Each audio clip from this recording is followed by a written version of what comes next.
Can you guess where we are today? No, it's not Scotland. We're in Sydney, Nova Scotia, and this might be one of the easiest DIY cruise ports on a Canada-New England cruise itinerary. Today we're exploring it completely on our own, so let's see if it's worth getting off the ship. Of course, we had to start our day the best way possible, complimentary room service from Holland America.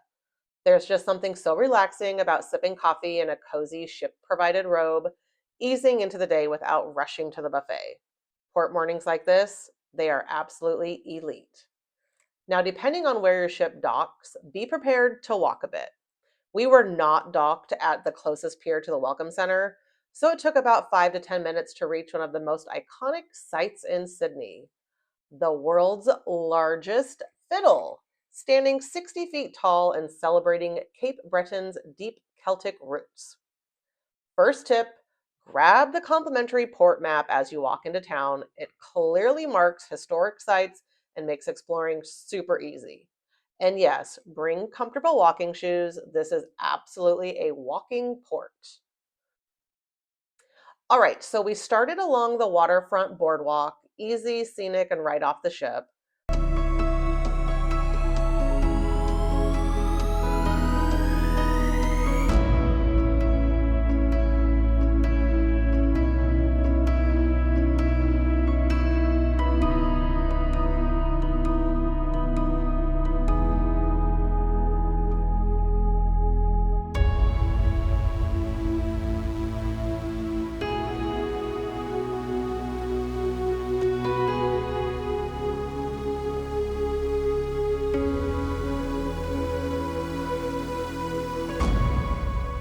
Then we headed up into town and discovered colorful murals painted on the sides of the buildings, giving the area a really vibrant artsy feel.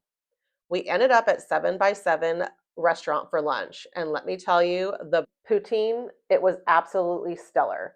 If you've never had poutine, it's crispy fries topped with cheese curds and gravy. Classic Canadian comfort food. We even tried a Bloody Mary flight, which was a fun surprise to find in a small port town.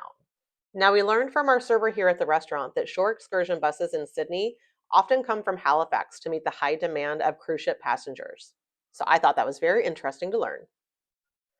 Sydney has some incredibly old buildings, and thanks to the port map, we were able to easily find several historic sites.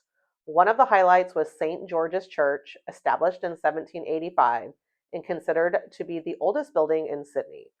We were even told that Queen Elizabeth II visited here, which adds a pretty cool layer of history. Okay, so our final thoughts were after about 2 hours of exploring, we decided to head back to the ship. Overall, Sydney is easy to explore, very walkable, rich in history, and great for a relaxed DIY day.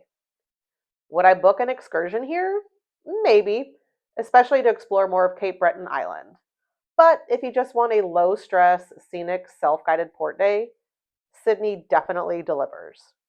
Now, I want to know, would you explore this town on your own, or would you book an excursion?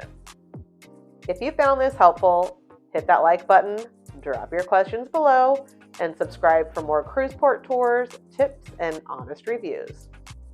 Thanks for watching.